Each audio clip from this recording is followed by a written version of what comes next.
What's up, my wizards? It's Dev, SBMTG, YouTube.com. Down there, we like magic.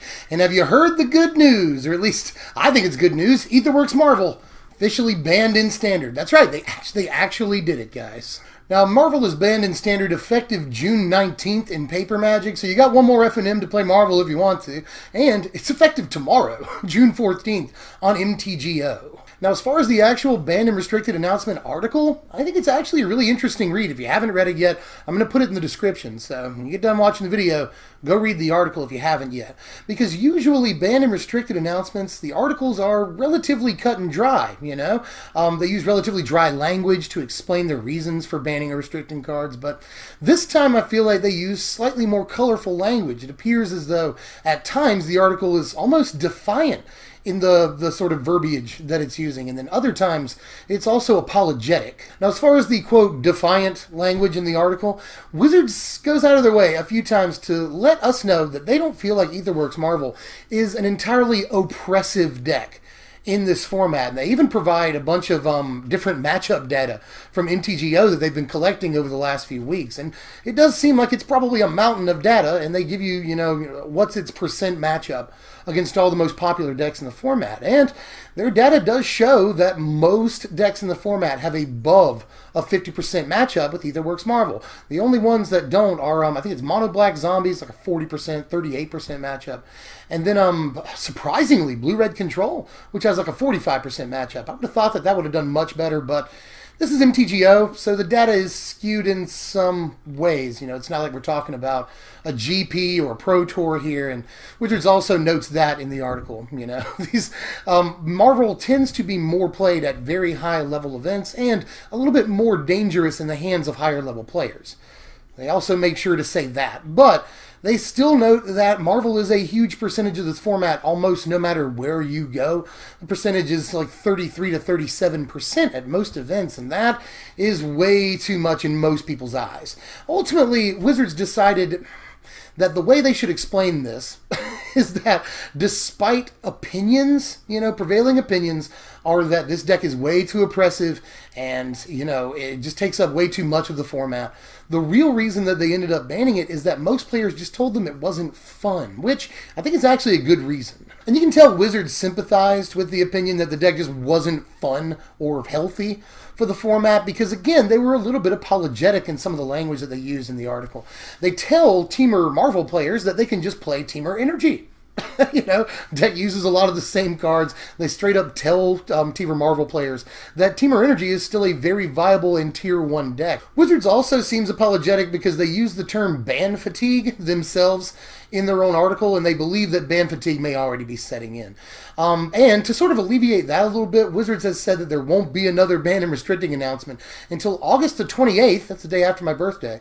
And, you know, we don't know what the format's going to look like after, you know, then. That's a couple of months from now, 2.5 months, something like that from now. So we won't get another BNR announcement until quite some time, and they do appear relatively confident about the health of the format moving on and after Hour of Devastation. So they're basically telling you, rest easy in the knowledge that any decks that you build between now and then, we're not going to ban cards from. But, you know, Wizards could always emergency ban something. I don't really see it happening. I think that they're done with it for now. I mean, we've seen Emrakul, Smuggler's Copter, Reflector Mage for some reason, Felidar Guardian, now Aetherworks Marvel. I think that we are all kind of, them as a company and us as consumers are just kind of done. We're just kind of done with bannings. We want to play with our decks, and Wizards understands that, for at least from the words that they use in their article. But honestly, even though Wizards appeared, again, to apologize a little bit to some players, I don't think that a lot of players are too bummed out about this. I'm really interested in seeing what your reactions to this are in the comments section, because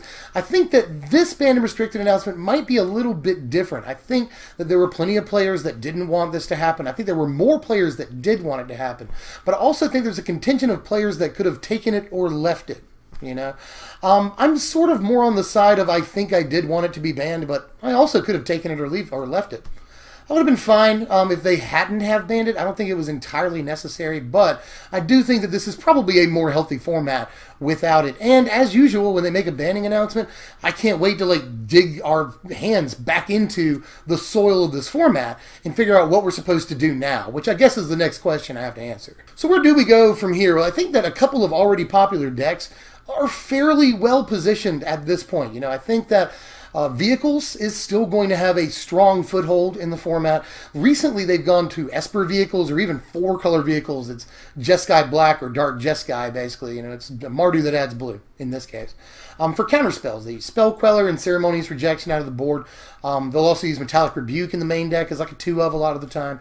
And that's not quite as necessary at this point, I would say. I think we go back to Mardu vehicles. I think cards like Unlicensed Disintegration take a little bit more precedence. We may even see more Walking Ballista because I think aggro in general gets a little bit better. And maybe even mid-range strategies because we don't have to worry about, you know, just dying essentially on turns 4 through 6. They have a little bit more time to develop their plan. So I think we'll see more creatures than we have in the past couple of months here with all the blue-red control and all the Aetherworks Marvel, which does play creatures, but not at the rate of some mid-range and aggro decks. I think aggro decks and mid-range decks will have a better chance of doing well in this format. I think Mardu reverts back to Mardu, you know, classic at this point. And I also think that the green-black energy deck has a really, really good chance to shine at this point. And on that note, green-black energy could return to its classic form too. You know, it's been more of an aggro deck lately to try to get up under these these Marvel strategies and up under some of these control strategies, you know.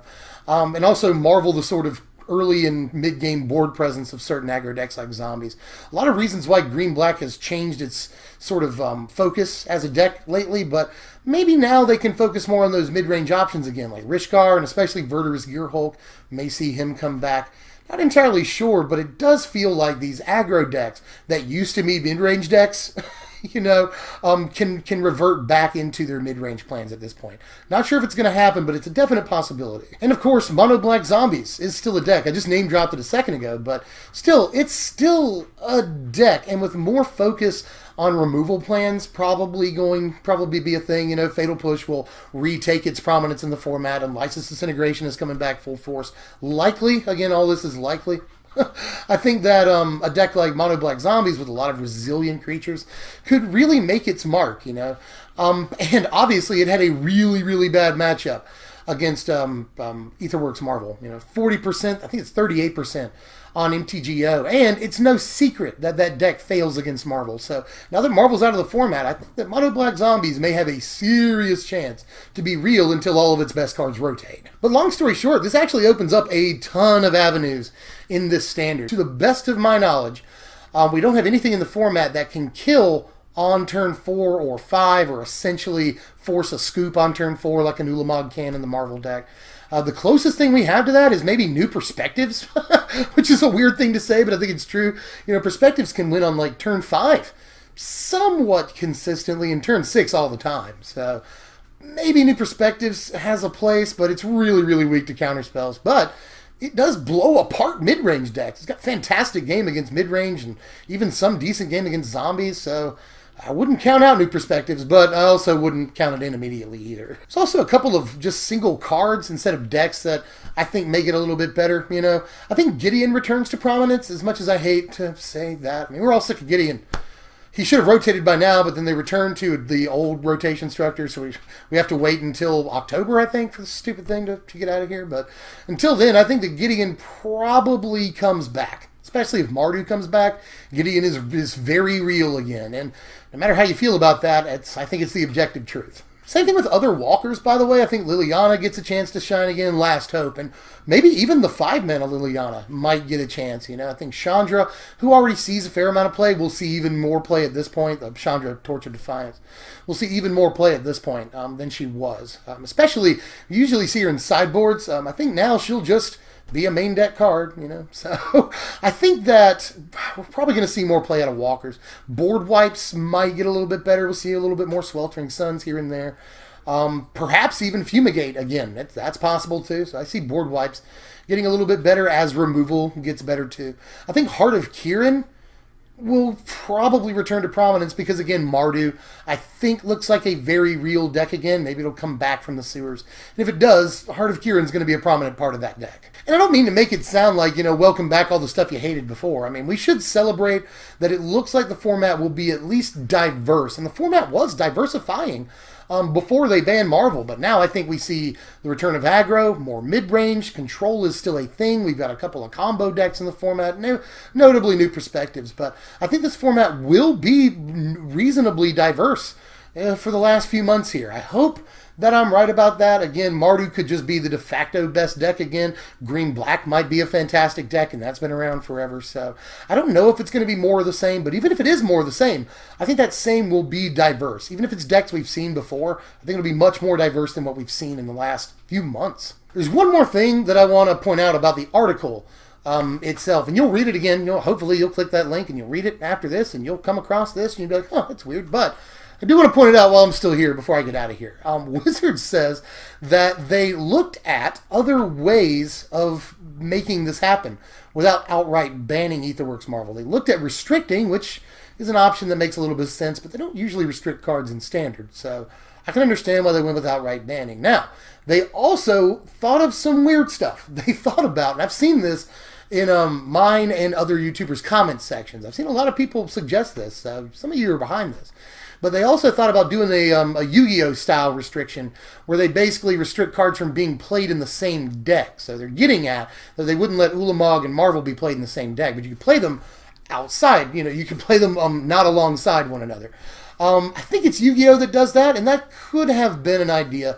And another weird thing that they thought about doing, I think this is a neat idea, but I'm not sure if it would really work in implementation, and I see why they scrapped it. But in any case, they thought about making cards like Pithing Needle and Duress that aren't currently printed in standard sets standard legal for time being. Now, again, I think that's really interesting. I think it's a cool, neat idea, but as far as in practice, I don't know how that would have worked out. I think it would have been confusing for some players and all, so I can see why they scrapped that idea. But they thought of some weird stuff when it came to fixing this problem, because I don't know that they wanted to just outright ban yet another card.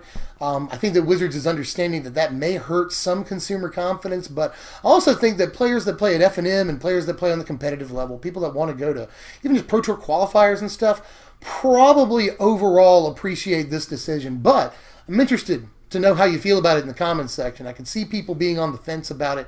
I can see people being really not happy about that, because I think a lot of people that were playing the Saheeli Ride deck just started playing Aetherworks Marvel because it was the de facto best deck after Guardian was banned. So at this point, there are some people that have wasted a lot of money on Standard and are probably not too happy. I'd like to hear from you if you're in the comments section. I think everyone's opinion counts on this one. But again, overall, for the health of the format for the next 5 months going forward, which is longer than it sounds like, this was probably the right decision. But anyway, that's all I've got on this one. Tapped out for now, but again, I'm really interested in how the community feels about this one as a whole. And I think I know how most of you feel, but again, I'm just really interested in this conversation right now. And there's so many changes. We saw Rosewater's article from yesterday. I'll link to that in the description too. If you haven't read it yet, a lot of huge changes coming in Magic in the next year or so here, and Rosewater's got a lot to say about that. So check out that, or you can watch my video I did on it last night, very in the dead of the night. I released that video. So it's announcement week, so there's even more coming up. Hour of Devastation spoilers start coming up Monday. I've already got my spoiler card, but I can't show it to you until June 29th. So mark that date on your calendars. I think my card is crazy, but I can't say anything about it until I get to show it to you. So mark that date. HOD spoilers coming very, very soon. Can't wait to do that. And there's even more, We've got our last deck in the Bulk Rares series coming up in just a couple of days here. That's going to be the white deck. And I want to put together a few things. I want to brew some stuff up now that Aetherworks Marvel's done. I want to see maybe what we can do with what we have at our disposal right now. So I've got a lot of Magic-related work to do, and there's a lot of Magic-related stuff to think about this week and in the coming weeks. So whew, just, subscribe if you're new so you get all that content. Make sure you hit the bell for the notifications. Like it if you enjoyed it. That helps me a lot. You can also follow us on Twitter at SBMTGDev and check out our Patreon at patreon.com/SBMTG. That's all I got to say for now. Any of my fellow YouTube friends that are flying off to GP Vegas, have fun there. Sorry I couldn't make it and check out all their coverage of GP Vegas, because it looks like they're going to have a lot of fun there. But in any case, I'm Dev from SBMTG. Thanks for watching, my wizards.